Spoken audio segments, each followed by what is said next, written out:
What relationship has the press had with power in modern Mexico? What role has it played as the country has democratized? And why does Mexico lead the hemisphere in murders of journalists?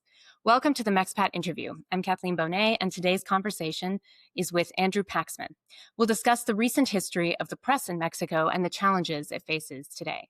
Andrew is a former journalist, author of Mexican Watchdogs, The Rise of a Critical Press Since the 1980s, and a research professor at the Center for Research and Teaching in Economics, CIDE.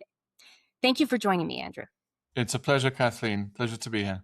Let's start with a crash course on the relationship between the Mexican press and the hegemonic PRI regime in the 20th century. Can you explain how the prensa vendida, or the sellout press, worked, and why accusing a reporter of taking chayote is an insult? Okay, so for most of the 20th century, even starting in the late 19th century, when Mexico began to develop an industrialized press for mass consumption, newspapers were subsidized by the state. Almost all of them, almost all of the time, in Mexico City and in the provinces. What therefore evolved during the 20th century was an interdependent relationship, and you saw this in other media too, like radio and especially television, whereby the media in Mexico acted as a propaganda mechanism for the ruling party, and the propaganda mechanism returned the favor with subsidies and a series of other favors too, so that the owners of media became very wealthy indeed. The most obvious example of that is the Escarraga family, the owners of Televisa, who developed a TV monopoly with the blessing of the state in the 1950s. They were the main propaganda vehicle for the ruling party. And by the 1990s, Emilio Escarraga Milmo was the richest person in Latin America, according to Forbes magazine. To break that down a little for the press, the way that it worked for print media was that you would have a series of newspapers in each city. So for most of the second half of the 20th century, Mexico City had something like 25 or daily newspapers. And this pertained up until very recently. Just before the pandemic, I was still counting about 25. New York City at the time, I think, had 8, and London, I think, 11. But the point about the Mexican press is that most Mexican newspapers and magazines are not conceived of as businesses that are self-sustaining. They are conceived of as political tools with which to wield political influence. So that's either a businessman who wants to gain concessions for his other businesses from the state will create a newspaper and curry favor with the ruling party, or a politician will actually launch his own newspaper, often behind the scenes. It won't be necessarily evident to readers. And when I talk about the ruling party, of course, I'm talking about the PRI, which was founded under another name in 1929 and ruled for 71 years without interruption until 2000. And so the media, print, TV, and radio were very much complicit in the perpetuation of this de facto dictatorship, or this dicta blanda, as it's sometimes called. Dicta blanda as opposed to dictadura, because it was a regime that did hold elections every 6 years and did occasionally allow opposition parties to win elections. In the 50s, 60s, and 70s, that would only happen at a municipal level. But starting in the late 80s, it happened at the state level in Baja California. And then, of course, you have this big effervescence of democracy in the 90s that culminates with the PAN winning the general election of 2000. Okay. So how exactly were reporters being, Yes. How are they being remunerated? Well, yes. And you did ask about chayote. So chayote is Mexican slang for a bribe, effectively, a bribe that is paid to journalists. And one of the structural designs of the Mexican press, going back to at least the 1940s, is that in addition to getting subsidies from the state in the form of official advertising, so various government ministries and departments would place ads in your paper, pay for those ads, and that would be the main revenue stream for the paper, typically above circulation and subscriptions and private advertising. In addition to that, newspaper owners would pay their reporters meager salaries on the understanding that the ministries or departments that they were covering, the health ministry, education, the presidency, would supplement their revenue with a fortnightly cash-stuffed envelope. Initially, this was called embute. Initially, you had embute, which was every 14 days, and chayote was initially a term for an extra payment that would be done as a return of favor for a particular story. A bonus. But over I would say in the last 20, 30 years, the term embute kind of fell out of use, and everyone started talking about chayote. So a chayotero is an insult that is used supposedly, ostensibly, of a journalist who is on the take, whose reporting is biased or driven by the payment that he or she is receiving from the source that they are covering. However, in the last, I would say, particularly since 2018, since the new government of Morena came in, first under López Obrador and now under Sheinbaum, the term became an all-purpose term of abuse to disqualify anyone who was critical of the regime. So it really, and many of those people who were critical,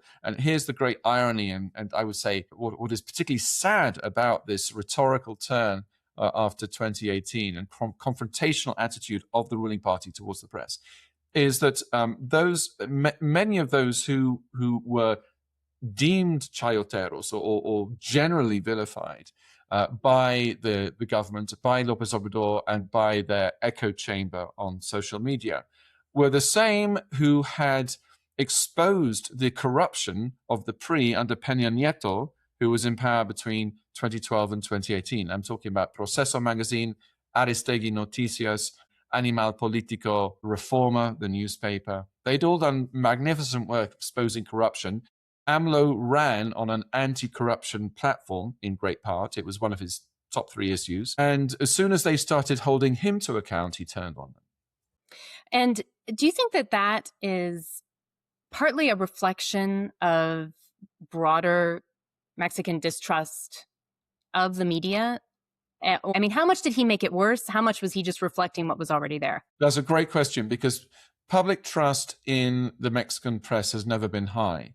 This was often supposed by commentators. So Carlos Monsiváis, one of the best-known intellectuals of the late 20th century, he would often talk about how Mexican readers are wise enough to know that they need to read between the lines, that sometimes the actual story is the opposite of what you're reading in the press. But starting in the 80s, this began to be quantified, because I believe it's called the World Values Survey, which is an international consortium of researchers who go around many countries every 5 years or so, asking people what their opinions are about all kinds of things. And one of the questions that's always asked is trust in the press and trust in television. Trust in the Mexican press has never been terribly high. I don't think it's ever been above 50%, but it was getting substantially better during the Calderón and Peña Nieto years. So we're talking about 2006 to 2018, and possibly starting a bit earlier. The freedom that the Mexican press was enjoying at that time, and we can talk a bit later about why this change occurred. But the freedom that the Mexican media were increasingly exercising during those years in exposing corruption, in holding government to account. Much of the press were very good at holding the government to account on those issues, and hence trust in the press did increase. Like, forget the percentage, it might have got up into the 40s. Mm-hmm. Mm-hmm. So we will come back to trust in the press a little bit later on. But going back into history a little bit, we have in the 70s and 80s, there are some kind of contrarian outlets that emerge. We have Proceso, La Jornada. But in your book, you argue that really the biggest opening of the press started during the term of President Carlos Salinas de Gortari, That's right. president from 88 to 94. So why was this the case? It was a convergence of factors. So you're right to acknowledge Proceso Uno Más Uno, which launched in 77. So Proceso 76, which is a magazine. Uno Más Uno, a paper in 77. La Jornada, another paper in 84. But these tended to be anomalous. In other words, they didn't have a ripple effect, or not much of a ripple effect among the other media. What happened under Salinas was a convergence of factors where, first of all, you have a politician who is elected in what is widely perceived to be a fraudulent election, 1988. The left-wing PRD many think actually won that election. And so what is he doing in his first year? He's trying to regain a sense of legitimacy or credibility among the public. So one of his strategies is to liberalize the press. Since the 90s, every year in June, there had been a Freedom of the Press Day celebration, which included a banquet at which the guest of honor was always the president. And most of the press, being oficialista, in other words, pro-government, would sing the president's praises and talk about how he was the great protector of freedom of the press, even as they carried on practicing self-censorship. At 1989 banquet, Salinas announced that he was going to demonopolize, if that's a word, the newsprint sector. So since the 1930s, most Mexican publications had sourced their newsprint, the paper on which they print their magazines and newspapers, from a company called PIPSA, which was a state-owned company that would import or produce newsprint and then sell it at a discount to the media. So this was another, in addition to direct subsidies, this was another subsidy to the media. It was another system of control. And if you got on the government's nerves, if you started printing stories that were uncomfortable, then you might get a call from the head of PIPSA saying, your account is in arrears and payment is due now. Or, I'm sorry, but there's no newsprint this week.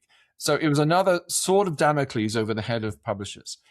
When Salinas announced that he was going to open the newsprint market by reducing tariffs on imported newsprint, chiefly from Canada, it was a signal to the press that we are going to gradually reduce and disassemble the means of control that we have exercised for the last half century or more.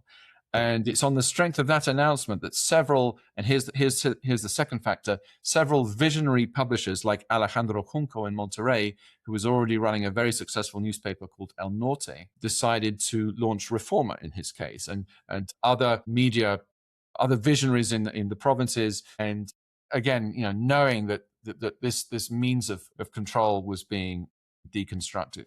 And then during the rest of the sexennial, during the rest of Salinas's period, 6 or 7 other measures were taken to reduce this sort of interdependent relationship between the media and the presidency. So, for example, it was always the case that when the president flew abroad for a trip, he would invite journalists with him. And of course, they would all sing his praises during the trip because they were getting to travel for free, staying at fancy hotels, eating at fancy restaurants, and probably given an allowance on which to, buy some consumer electronics and bring them back if it was a trip to the US. And I have some anecdotes of that nature in the book. And also the presidency stopped paying chayote, which was a signal to other government departments that they should stop paying chayote too. They should stop paying these fortnightly cash-filled envelopes to their beat reporters. So that's another factor. A third is, so we have the presidency, we have the visionary publishers, we have NAFTA. And NAFTA actually works in 2 ways. Firstly, it means that he has to project an image of being a democratizer to the Americans and the Canadians. They don't want to be in bed. They don't want to be in a trading partnership with an authoritarian regime. So this is a further impulse for him to democratize the press. Secondly, businesses in the US view NAFTA as a done deal as soon as talks are underway. They think, Mexico's opening up. There's no question that this legislation is going to be passed. And so McDonald's and Kentucky Fried Chicken and Office Depot and auto makers, and not just American ones, but Nissan, they come into Mexico in a big wave of investment in the early 90s. Some come before NAFTA takes effect on 1st of January 1994, some come after, but many, I would say the majority, come in before. And of course, once they're here producing stuff, they become advertisers. And so the advertising pie in the Salinas years between 88 and 94 triples, if memory serves. The implication for the press is that they don't have to rely so much on government subsidies any longer. And that gives them a greater margin of maneuver. What's the word? Margen de maniobra, the greater freedom to be critical. And then the final factor is, if we go back to 1968, the famous Tlatelolco massacre, where dozens of student protesters who were protesting against the authoritarian nature of the then regime were gunned down. That moment has often been described by historians, and I think even more so journalists, as as a key moment in the democratization of Mexico. Actually, it was quite the reverse. The PRI stayed in power for another 32 years, and very little was reported independently in Mexico, in Mexican media, on the massacre. But what Tlatelolco, what the massacre did do, and here I'm going to paraphrase the title of a book by a historian at the UNAM called Eugenia Allier.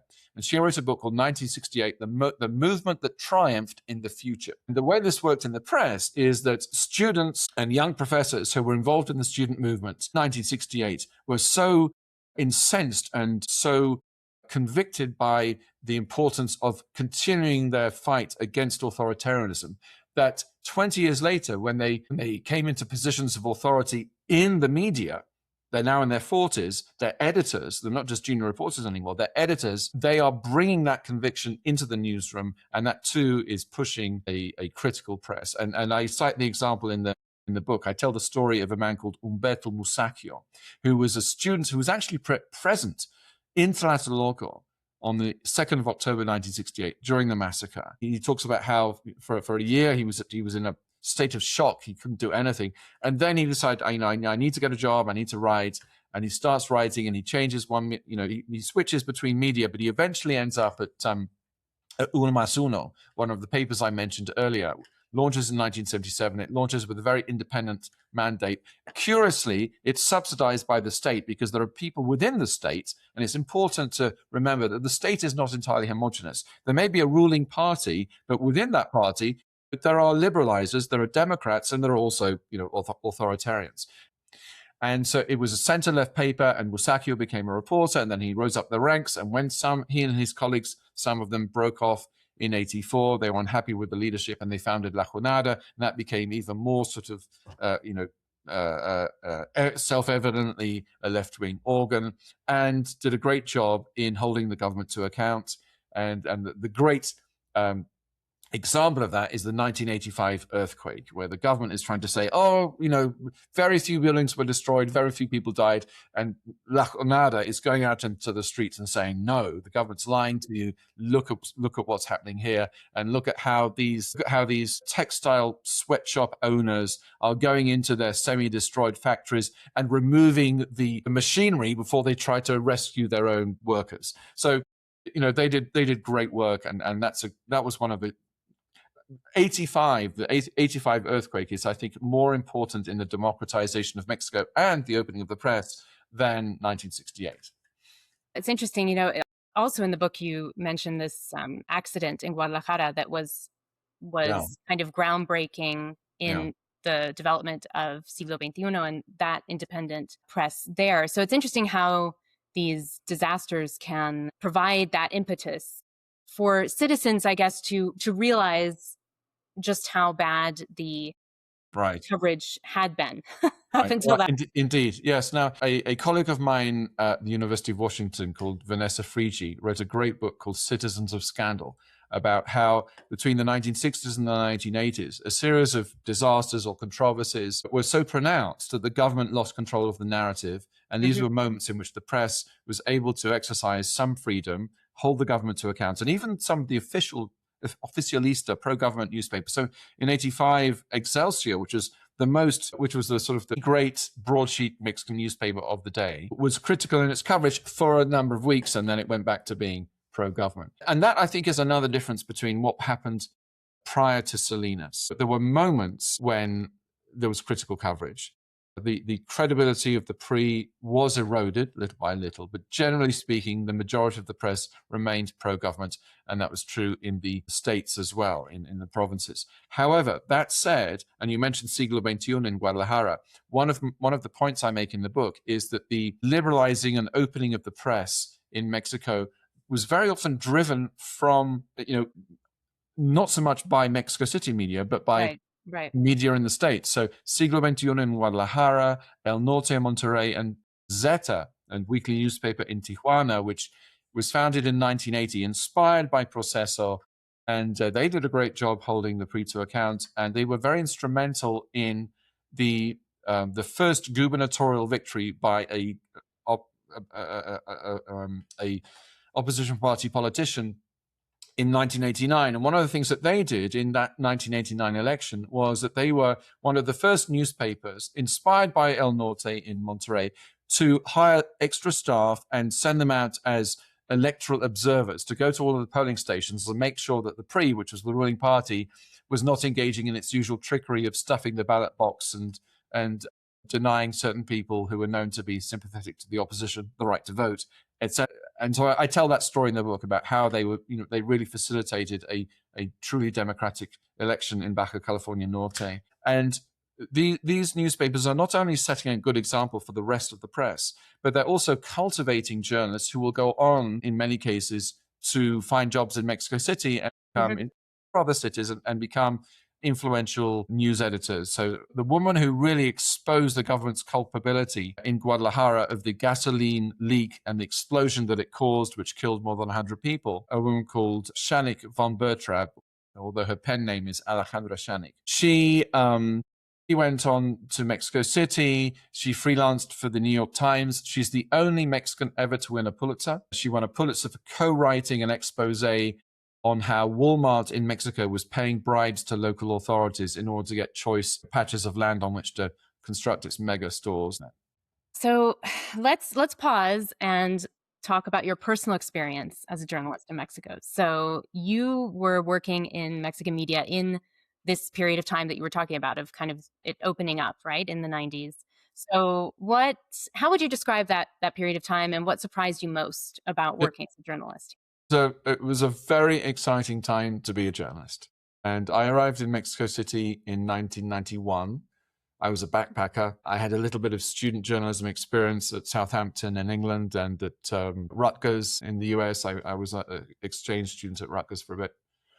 And I found a newsroom at the Mexico City News, which was an English language newspaper that had been founded in Mexico City in the 1950s, and which was part of an archipelago of English language media stretching from Guadalajara all the way down to Buenos Aires. Major cities in Latin America, most major cities had an English language newspaper. And they tended to be a bit freer than their Spanish language counterparts. So, for example, during the Dirty War in Argentina, the newspaper that did the best job of covering what was going on was the Buenos Aires Herald in English. So the Mexico City News was a little bit the same in the sense that it was owned by a company called Novedades, which published a Spanish language newspaper that had been around since the 1930s. But we at the News had much more freedom, more leeway than our Spanish language peers to hold the government to account, to give space to the views of opposition parties, and to do investigative work. But it was an exciting time because the media was opening up, and it was opening up in a very kind of almost improvised fashion. So there was one story I tell in the introduction is how there was an election in, I believe it was late 92 in the state of Puebla to elect a governor. And the chap who was running for the PRI, in other words, the shoo-in candidate, was Manuel Bartlett, who had been the government minister in 1988 and therefore the man most responsible for the fraud that allowed Salinas to be elected. And Bartlett was also rumored to have had a hand in at least the cover-up of the murder of Kiki Camarena, the DEA agent, in 1985. So he was a person of interest to U.S. authorities. And we sent a reporter out to Puebla to do so. Well, we ran a profile that was written in Mexico City, and then we sent a reporter out to Puebla to dig up some more dirt. And also, he was determined to talk to more U.S. police authorities and judges, or not judges, but prosecutors, to find out more about what the U.S. had on Bartlett, and his story was censored. And once his story was censored, he went to a friend at Newsweek and told him he was being censored. And so Newsweek did a story. In the meantime, this reporter was fired and was then invited to write an op-ed for the New York Times. So the whole thing was really badly handled by the owner of Novedades. The owner of Novedades could have stopped at censoring the story, which was not unusual, and just sort of let things settle down over a few weeks. But no, he was very reactionary, very pro-PRI, and this story became an international story. So a number of US and also Mexican media covered the story of this chaps firing and how it was over the Bartlett election. Salinas was so embarrassed that he invited this reporter, Zach Margulis, to Los Pinos, where he first had a 1-hour meeting with the president's senior spokesman, who tried to convince him that, this was none of the president's doing. This was entirely on Romulo Farrell, the owner. And then he had a one-on-one with the president himself, in which the president offered to find him a new job. So Zach came back to the newsroom that afternoon, gleefully recounting his encounter with the president. And it was just one of those wonderful moments where you are really seeing the country change before your eyes. And then 2 years later, in 94, which was the year of the gun, as I call it, in Mexico. So it starts with the Zapatista uprising in Chiapas. Then Colosio, the pre-candidate, is shot on campaign in March. Then the number 2 guy in the pre is shot in broad daylight in Mexico City in August or September. And then at the end of the year, you have a massive devaluation of the peso, which produces a 2-year recession. So, that really was a test year for freedom of the press, and the press exercised its freedom. And from that moment on, the government, apparatus of control was basically shot. I mean, the government would still try and incentivize from time to time, and just occasionally there would be calls to the newsroom saying, we don't like this reporter, please give them another beat. So that kind of thing never stopped entirely.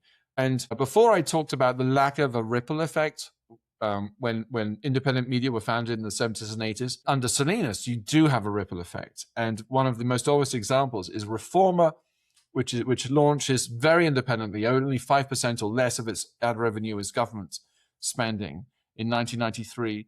And within a couple of years, El Universal realizes that Reforma is eating its lunch. So in 96, they set up their own investigative reports division.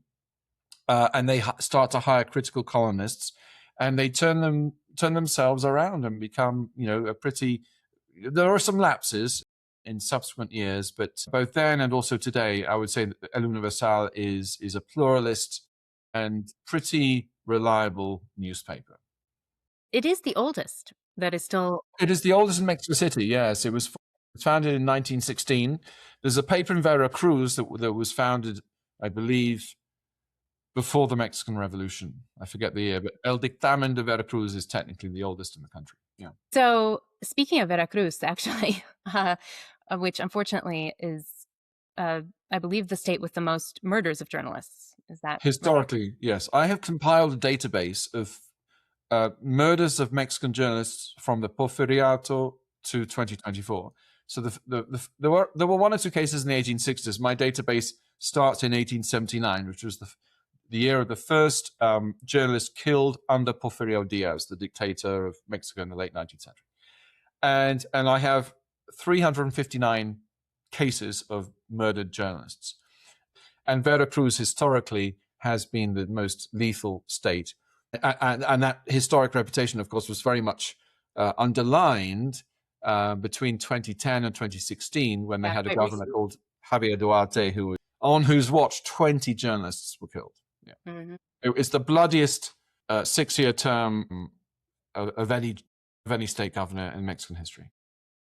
Well, and this brings us to, of course, what everyone thinks of now when they think of journalists in Mexico, unfortunately, which is that they are targets. According to Artículo 19, 176 journalists have been killed in Mexico since 2000, which is, when you look at that number that you just gave from the 19th century to now, that is a pretty steep increase in the 21st century. Yes, and that's a conservative number, because they only register journalists who are killed when it's known that they are killed for their work. For their work, right. And there are lots of cases where we don't know why they were killed. And they very well might have been. But they might have been, or it might have been, over something else. Yeah. Right. So, I mean, of course, the obvious parallel here is the rise in violence across the country during that time because of the drug war. Yeah. But it is more complicated than that when it comes to the press. So how has democratization and less censorship, essentially, actually made the press more vulnerable to violence, especially at the local level? Well, what happened and this I think is a fairly standard reading by political scientists, when more and more state governors turn from the PRI, or more, opposition parties become governors of the states. It starts to happen in 89. There's a trickle in the 90s, and then it becomes much more common as of 2000. Pre-existing arrangements, which may be explicit or implicit in the sense of we're going to turn, we're going to look away while the cartels do their business. Those relationships are often broken when an opposition candidate becomes governor. But the problem with that is that if the narcos are used to being in bed with the state government, and you suddenly, cut off communications, or you say to your police corps, your state police, you need to start arresting people again, well, that generates bloodshed, and journalists get caught up in that, and that's a key reason why the homicide rate among journalists, which had actually been falling under Zedillo in the late 90s, starts to climb again under Fox as of 2000. That's one factor. Another factor is that the governors themselves, for political and also economic reasons, become more powerful. And with greater power and greater money, they are able to buy off the press once again. But this is particularly true as of around 2009, when Mexico's private advertising market starts to decline. So media are looking once again to state governors to subsidize them, and so you have a situation in which governors feel more empowered. A key reason is because the system that was used by the president during the 20th century to get rid of bad governors, which was the threat of a hearing before the Senate. This is written into the Constitution. And so dozens of governors were removed in the 20th century at the president's say-so. That mechanism for removing bad governors effectively disappeared in 2000 because no one party had a majority in the Senate any longer. And so governors begin to perceive of themselves as bulletproof. I co-authored and edited a book about this called Los Gobernadores Caciques del Pasado y del Presente, the bosses of the governors, the bosses of the past and the present, in which I look at this tendency, and there are 12 case studies across 6 different states of governors in the post-revolution era, and then since 2000, who have conducted themselves in a very, autocratic fashion. And so with that greater power and greater cooptation of the press, greater arrogance, there is a decline in tolerance for critical journalism.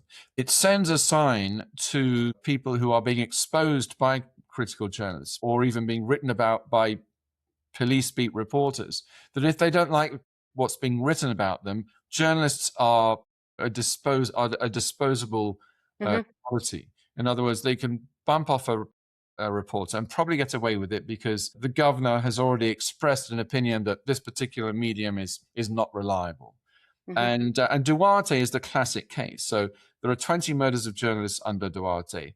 There are no convictions of masterminds, and I think only 1 or 2 of hitmen. In one case, it was a scapegoat.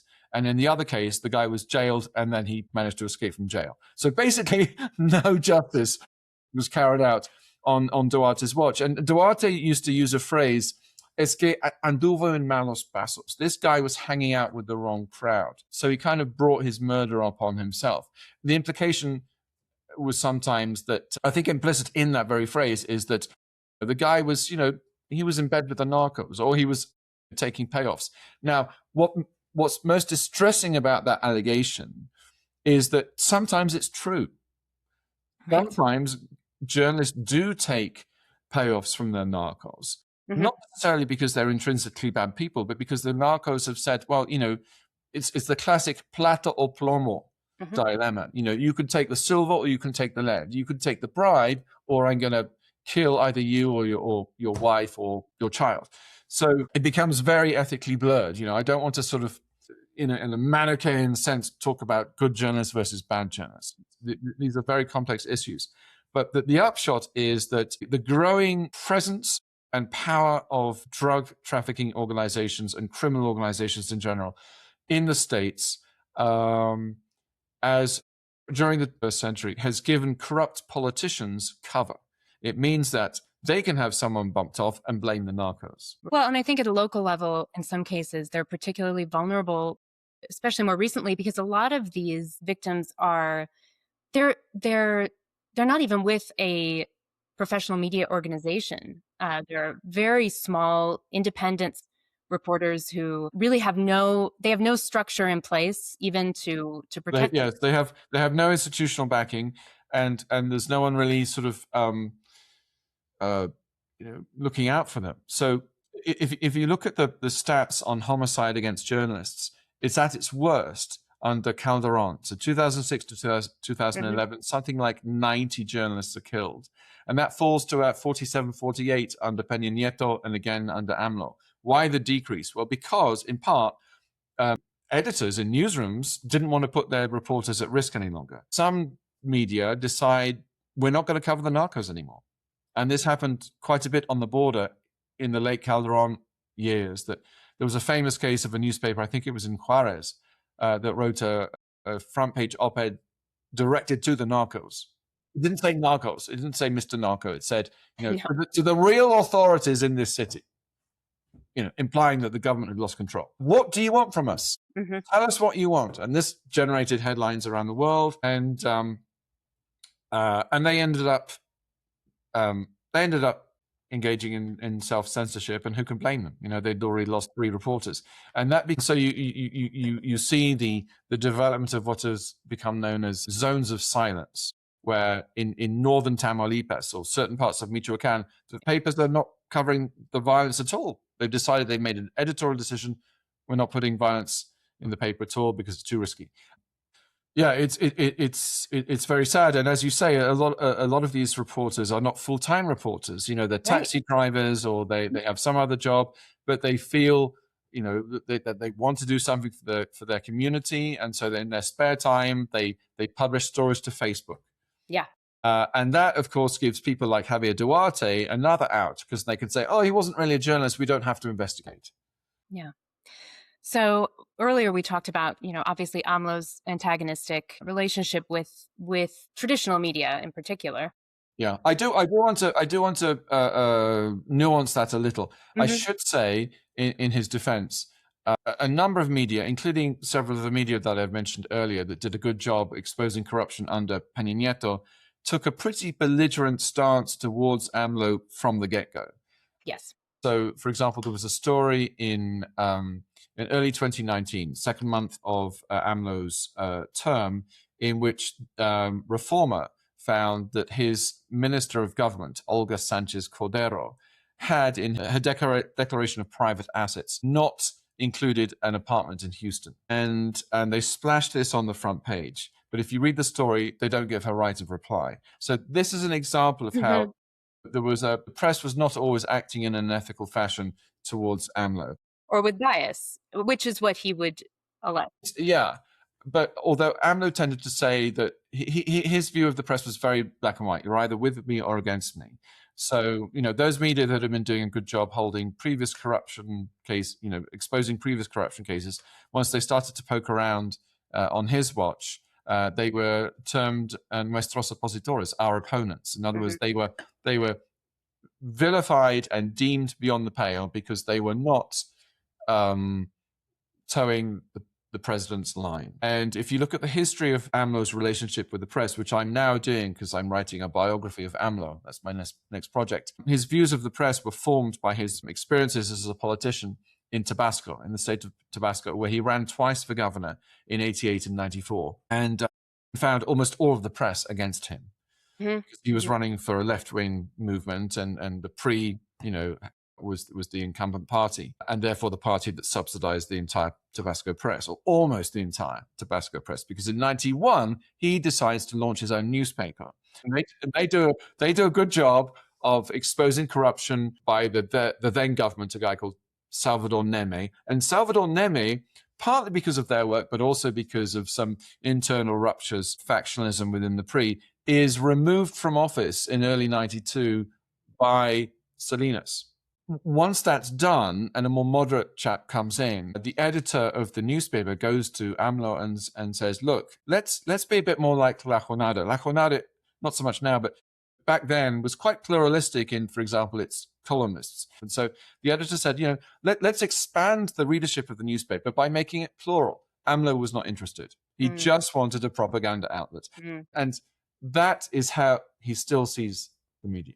Though he also was as antagonistic as he was with the traditional press, he loves the alternative media, right? In general, and social media. He has utilized most of them. For reasons which I don't think have been adequately explained, 90% of the high-profile influencers on YouTube during AMLO's term of office were pro-AMLO. Now, I have a theory that explains part of it, which is that because AMLO's rhetoric was so polarizing, influencers who were pro-AMLO on YouTube, on Twitter, and so forth were able to take his rhetoric and amp it up as clickbait or to generate more views. The phrase I like to use is that they were monetizing their stridency, and they became very successful at it. And they found that the louder they shouted and the more they vilified opposition politicians, Supreme Court justices, other members of the press who were holding the government to account, some of whom were pretty visceral themselves, granted, the more traffic they got, and therefore the more money they made. And so this became a vicious cycle of presidential rhetoric, polarizing, I think, the nation effectively, and then these influencers enabling that polarization and making money as they did so.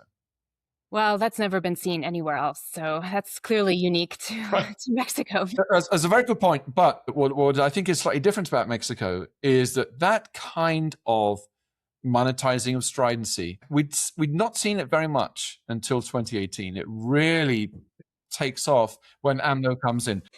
So to wrap up, because we could truly talk all day, but I wanted to touch on Sheinbaum a little bit. So what do you see in her relationship so far with the press that's different from AMLO's? Well, the rhetoric is very different. It's not night and day, but I would say it's she's dialed down on the vilification of the press and of critical journalists probably 90%.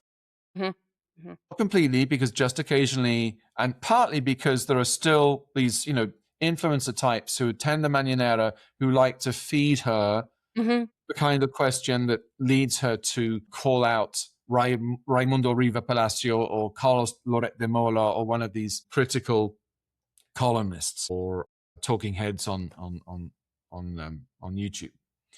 And yes, her manner is much less polarizing. It's not entirely free of populist rhetoric. We saw that just yesterday when she was talking about the C-Day where I work. But she's an academic, and so she's familiar with nuance and the importance of nuance. I think that some of her rhetoric is still somewhat black and white, but generally speaking, this daily vilification of critical media is a thing of the past. But the impression I have, and I don't think there's been much work on this yet, but the impression I have is that pro-government media are still receiving much more subsidy money than critical media. Some critical media are not getting any. So what we need, I think, in Mexico, in order to guarantee the persistence of a press that does act as a fourth estate, that does hold government to account, as well as giving the government's version of events. And other interests to account as well. Yeah, that too. Yes, business and so forth. The United States. There needs to be a subsidy system in Mexico of the kind that they have in most Western European countries, in which you have an agency that is an autonomous government agency whose job it is to channel subsidy money to the media, particularly media that would otherwise disappear if they did not get a subsidy. So this is standard practice in the smaller countries, has been so for decades in places like Netherlands and Norway. I think pretty much every Western European country except the UK and Germany have this. This is a subject of discussion in certain US states as well, because there's a recognition in many, and there has been a lot of work on this, that in cities in the US where the newspaper disappears, we're talking about smaller cities, one of the consequences is that City Hall starts to become profligate. You start to have more abuses, financial scandals, and wastage in terms of government spending at the municipal level. So it's in everyone's interest that there be an independent press. And but that idea has gained no traction so far here in Mexico. Mm. Has been talk about it. Even under Peña, there was talk about making the subsidies for the press solely based on circulation for print media and website traffic for online media. Mm-hmm. And this was widely discussed and agreed upon. But when the law was changed, it was the same old, we're going to, give more money to those who are more favorable to us. And that became even more pronounced under AMLO's. But yeah, we need a system that is protected against political influence. Mm. An institution that like the INE, like Mm-hmm. the election watchdog in Mexico. We need an INE for the press. Well, on that note, I think that's a that's a tall order, but I think it's a really interesting idea. And thank you so much for joining me today, Andrew. You're most welcome. It's been a real pleasure. Thank you. And I'll put a link in the show notes to Andrew's excellent book, which I highly recommend to Can I listeners. show it? Yes, So yes. this book is widely available. You can find it at your usual Amazon, Barnes and Noble. And I want to put a shout out for Bookshop. bookshop.org, which That's is a a good one. great place to buy books. You pay a couple of dollars more, but you're not making Jeff Bezos even richer. And if you haven't yet, please subscribe to the Mex Patriot to stay on top of the national conversation. Thank you and hasta pronto.